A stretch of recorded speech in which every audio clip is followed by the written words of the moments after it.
It's time for the news.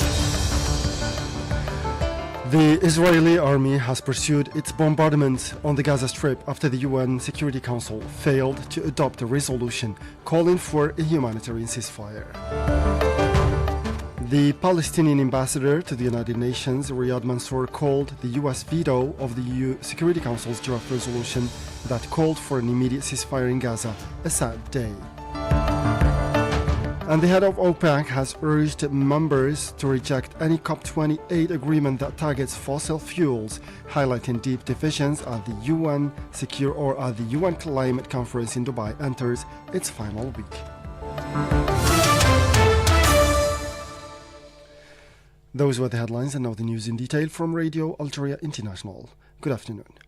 First, the Israeli army has pursued its bombardment of the Gaza Strip after the UN Security Council failed to adopt a resolution calling for a humanitarian ceasefire. The United Kingdom abstained from voting the resolution adopted by the UN Security Council's 13 members, but vetoed by the US. Reacting to the Council's failure, the President of the Palestinian Authority, Mahmoud Abbas, described the U.S. position as immoral and said it held Washington responsible for the bloodshed of the elder, women, and children carried out by Israel in the Gaza Strip. He accused the U.S. of being Israel's partners in the crimes of genocide, war, and ethnic cleansing perpetrated in Gaza, the West Bank, and in occupied Al-Quds. In a similar move, Palestinian Premier Mohammed Shtayeh rejected the UN failure as a shame and as tantamount to a blank check given to Israel to massacre, destroy, and displace people.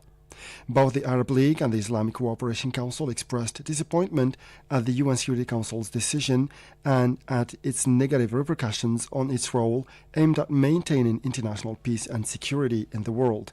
The U.S. decision to block the resolution was condemned by Russia as tantamount to a death sentence issued against tens of thousands of civilians in Palestine.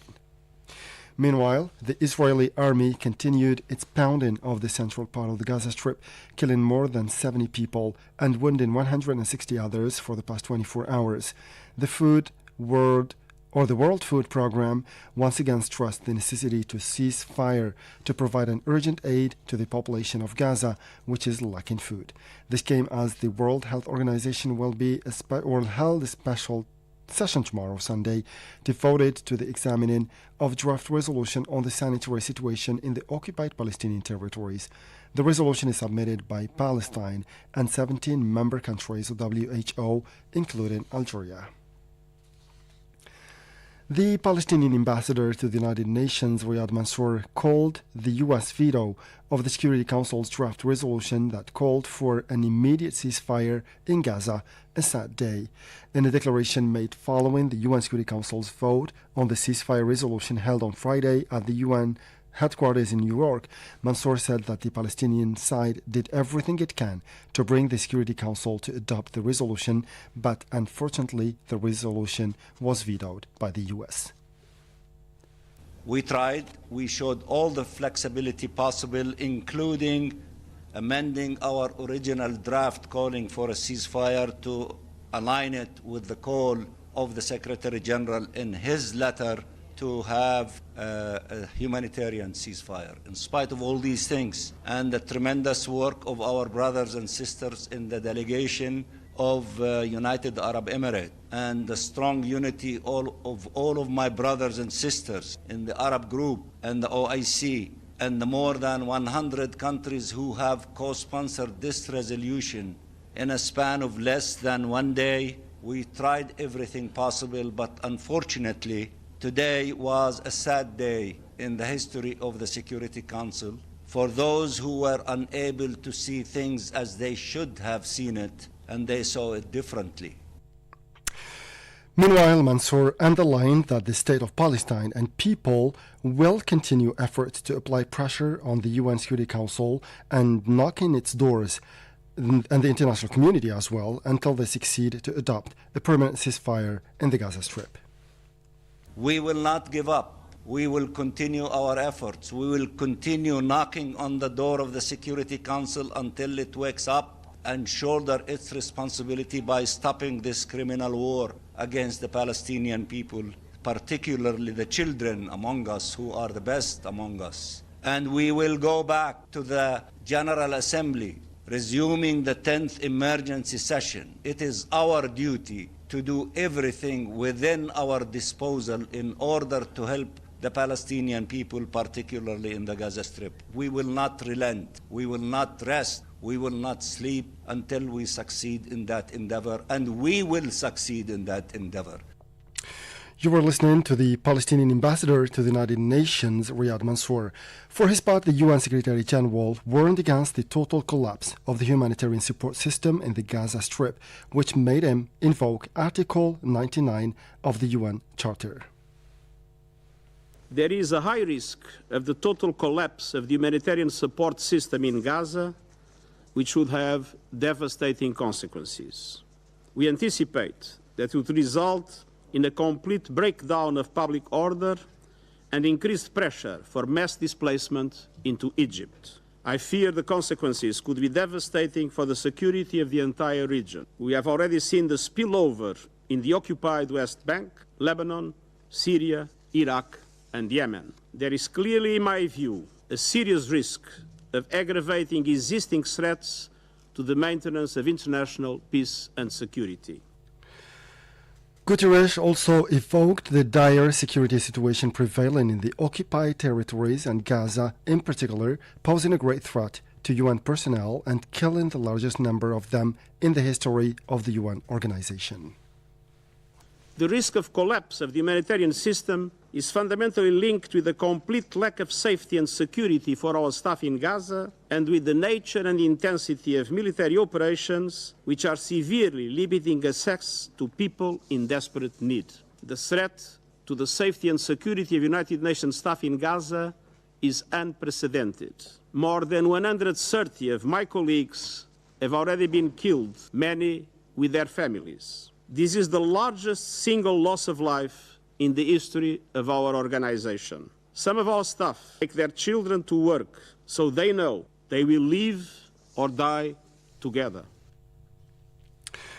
Finally, in his speech to the UN Security Council members, the Secretary General pledged to spare no efforts and work relentlessly until a permanent humanitarian ceasefire is secured.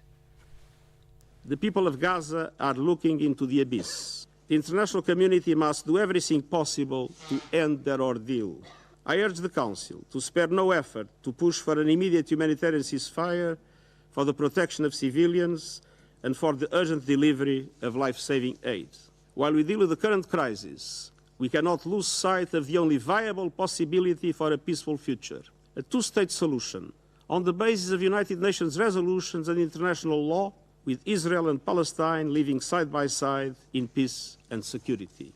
This is vital for Israelis, Palestinians, and for the international peace and security. The eyes of the world and the eyes of history are watching. It's time to act, and I thank you. You are listening to the UN Secretary General, Antonio Guterres. It's worth recalling that 13 countries, members of the UN Security Council, voted in favor of the draft resolution, while the US vetoed it and Britain abstained. In his daily brief, the spokesman of the UN Security Council, Stefan Dujarric, deplored the worsening situation in the occupied territories. He quoted the Office of the Coordination of Humanitarian Affairs, OCHA, as saying that 69 trucks carrying humanitarian supplies and 61,000 liters of fuel entered from Egypt into Gaza, adding that such quantities are far from being sufficient to meet the humanitarian needs in the besieged enclave. The Office for the Coordination of Humanitarian Affairs tells us that last night, 69 trucks carrying humanitarian supplies and 61,000 liters of fuel entered Egypt from Gaza. These quantities are nowhere near sufficient to meet overwhelming humanitarian needs in Gaza, not to mention that the complex lack of safety in Gaza is severely limiting access to people in need. Rafah was the main governorate in Gaza where limited aid distribution took place yesterday. In the adjacent Khan Yunis governorate, except for the delivery of medical supplies to 2 hospitals, aid distribution largely stopped due to the intensity of the ongoing hostilities. Also yesterday, the World Health Organization delivered trauma and emergency care supplies to the European Gaza Hospital and the Nasser Medical Complex in Khan Yunis to cover the needs of some 4,500 hospital patients. This was the first delivery mission to those hospitals since November 29th, despite active hostilities ongoing in the area. And now back to Algeria, where the head of the National Popular Assembly, Ibrahim Boughali, will represent the President of the Republic, Abdelmajid Tebboune, at the swearing-in ceremony of President Javier Milei, planned for tomorrow, Sunday. A communique stressed that the President of the Assembly left Algiers today for Buenos Aires to attend the ceremony to take place in the presence of several heads of state and government and representatives from several countries. Over to you, Miriam. In Egypt, the people will go to the polls tomorrow, Sunday, as part of the presidential election. 4 candidates are running for president. Outgoing President Abdel Fattah el-Sisi is running for a 3rd mandate. The head of the People's Republican Party, Hazem Omar, the head of the Wafd Party, Abdel Samad Yamama, and the head of the Egyptian Democratic Party, Farid Zahran. The final result will be announced on December 18th.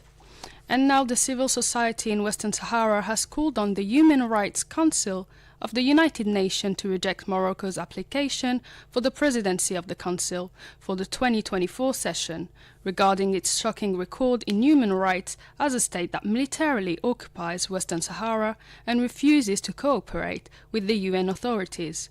More than 20 Sahrawis Association for Human Rights highlighted in a joint communique that the civil society in Western Sahara calls for the Council to reject Rabat's application. Back to you, Mohammed. And finally, at the end of the news bulletin, the head of OPEC has urged members to reject any COP28 agreement that targets fossil fuels, highlighting deep divisions at the UN Climate Conference in Dubai, which enters its final week. A new draft of the final agreement published on Friday includes a range of options from agreeing to a phase-out of fossil fuels in line with best available science and practices to phasing out unabated fossil fuels, to including no language on them at all. The nearly 200 nations gathered in Dubai are now expected to focus on the issue of fossil fuels in the hope of reaching a consensus before the gathering scheduled and on December 12. Conference host, the UAE, urged delegates to set aside their differences to achieve a deal. At least 80 countries are demanding a COP28 agreement that calls for an eventual end to the use of fossil fuels, as scientists urge ambitious actions to avert the worst impact of climate change. Such a position would be unprecedented after 3 decades of UN climate summits that never addressed the future of fossil fuels head-on, even though they are the top source of planet-warming emissions. With this, we come to the end of this news bulletin. Time now for weekly programs, with a special program devoted to the situation in Palestine with my colleague Asia Bakar. As for me and my colleague Mariam, we'll meet you again tomorrow for a fresh edition of our news bulletin in English. Until then, stay tuned to Radio Algeria International, and bye-bye for now.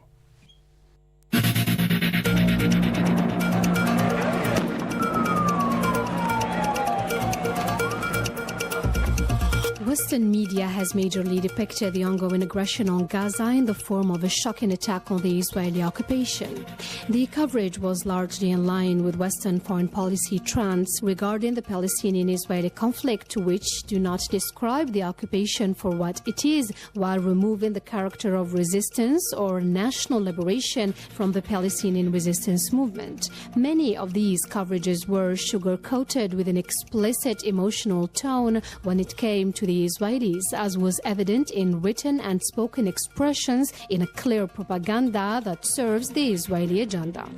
This comes while the Hamas media office denounced the Western media coverage that does not show the reality of the atrocities committed by the Israeli occupation against the Palestinians, stressing that the media office of Hamas is working on showing the reality of the massacre committed against Palestinians in Gaza as it is. Actually, we are calling all medias in West countries, in Arab countries, in African countries, in Asia countries. We are talking with them. We are explaining our stand, and we are making contacts with many countries in diplomacy field to explain what we are facing in Gaza Strip. We are facing great actions and great aggression on our people. Flagrant bias of the Western media in line with their government's position did not prevent streets to be flooded by protesters waving Palestinian flags and calling for the end of the Israeli occupation of Palestinian territories. Thousands of pro-Palestinian protesters gathered in the U.S. Capitol this week, marching past the White House to hear chants of a free Palestine as the death toll continued to climb in the genocide committed against Palestinians in Gaza. Across the country, Americans have held pro-Palestinian protests with crowds gathering in Los Angeles, New York and Michigan, home to one of the largest populations of Arabs and Arab diaspora in the United States. In the United Kingdom, rallies took place in Manchester in northern England, Edinburgh and Glasgow in Scotland, and London amid police warnings against anyone showing support for the Palestinian resistance. Demonstrations in support of Palestine also took place in Switzerland's capital, Geneva, in northwestern Italy, and in the Irish capital, Dublin. Meanwhile, thousands marched in solidarity with the Palestinian people in France, defying the government's flagrant ban of pro-Palestine demonstrations.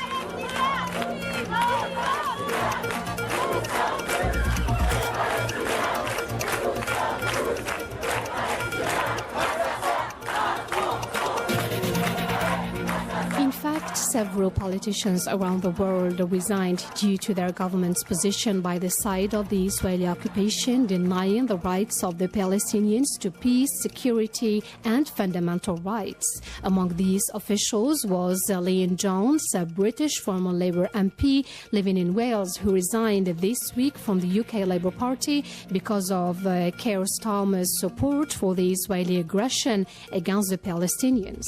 In her letter of resignation from the party, Ms. Jones said, "The last straw has been Starmer's explicit support for the Israeli collective punishment of the population of Gaza, despite this being a war crime, a fact of which he should have been fully aware of." She went on saying, "When I joined the Labour Party in 1974, we opposed apartheid in South Africa. Now it is not allowed even to mention that the Israeli occupation is an apartheid state, a view endorsed by Amnesty International, Human Rights Watch, as well as those with experience of apartheid in South Africa." Meanwhile, Cliff Haswell, a former chair of Cardiff North Constituency Labour Party, has also resigned.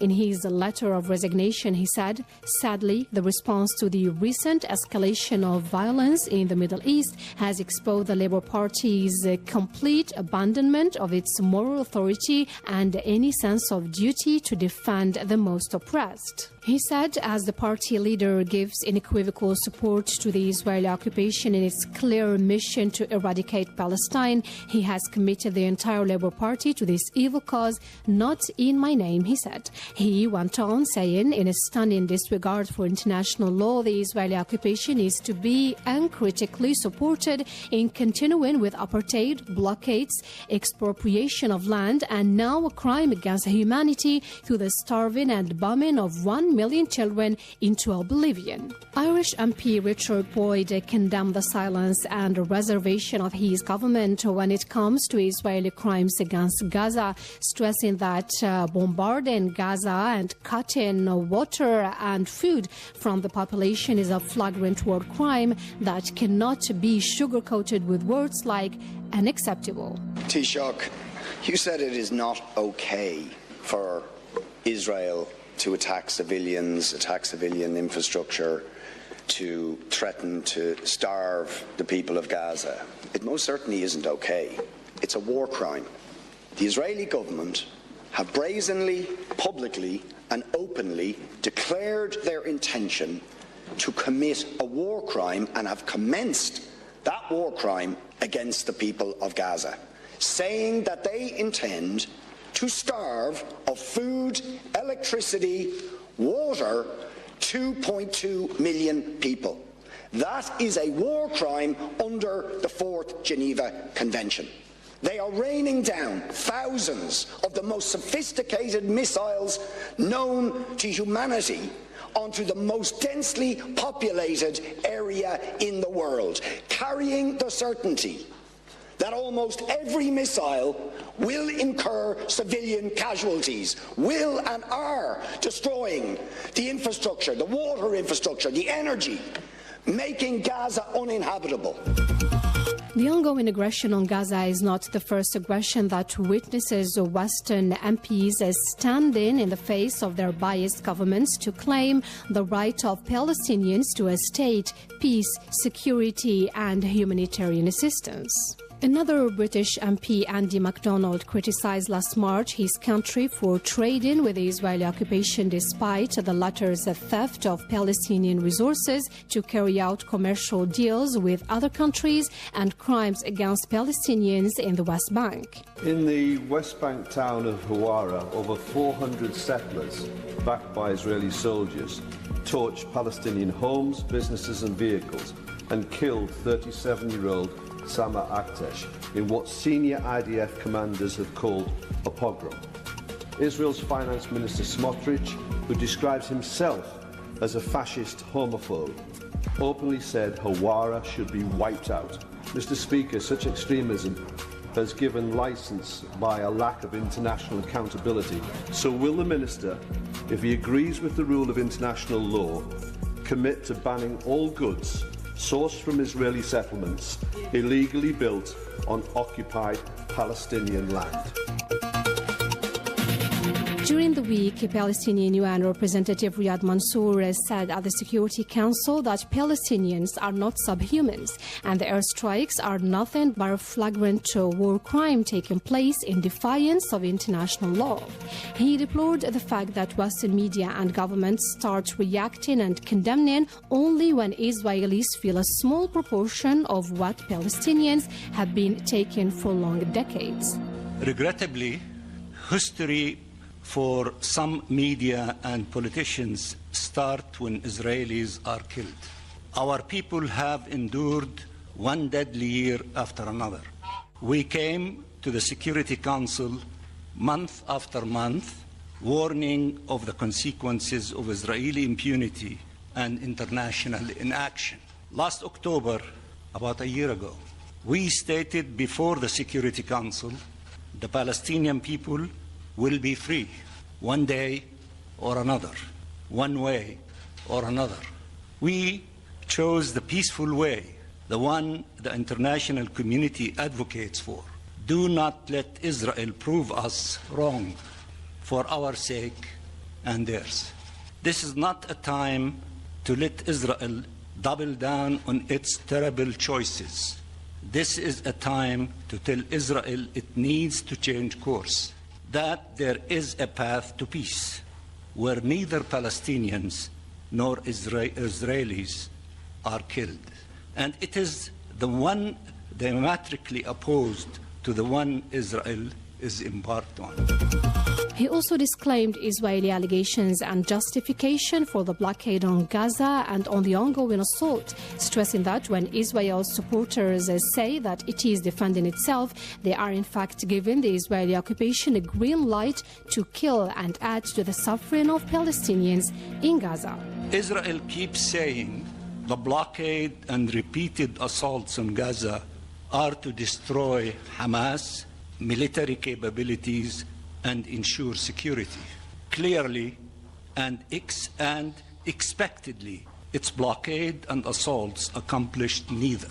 The only thing they did accomplish was inflicting terrible suffering on an entire civilian population. It is time for an immediate end to the violence and the bloodshed, and it is time to end this blockade and to open a political horizon.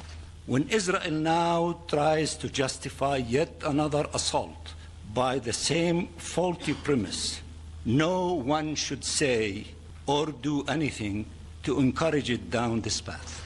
We know only too well that the messages about Israel's right to defend itself will be interpreted by Israel as license to kill, to pursue on the very path that led us here.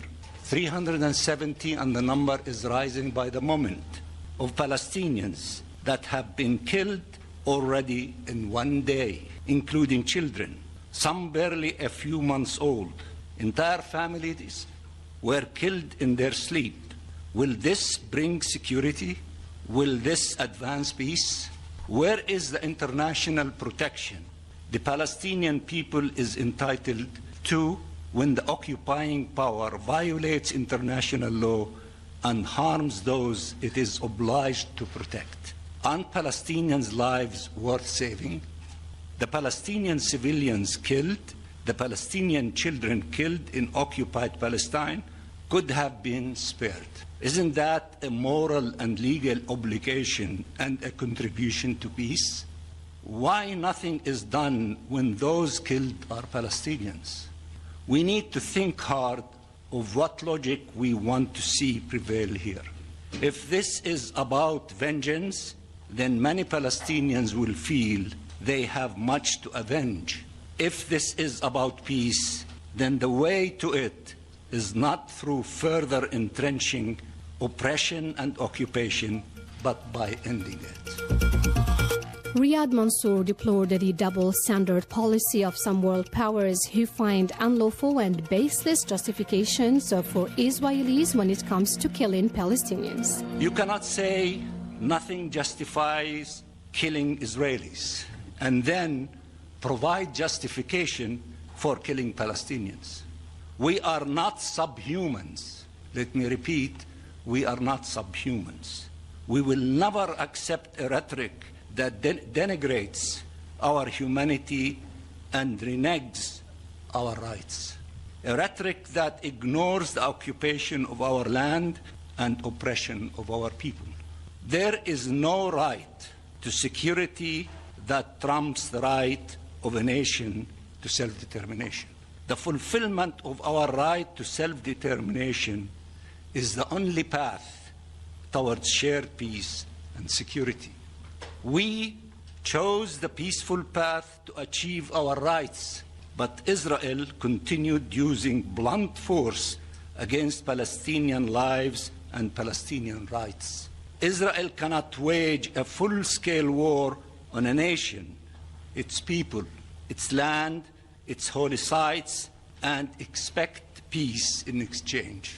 One needs to address the root causes of the conflict, and by doing so, we will be addressing its consequences.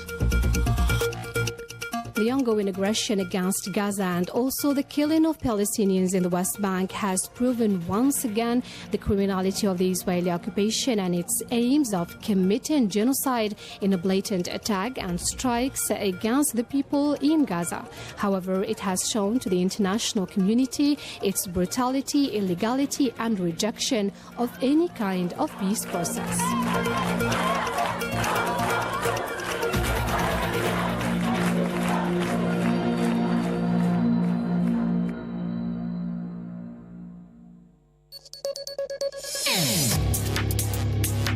استمعوا إلينا لنقل المعلومات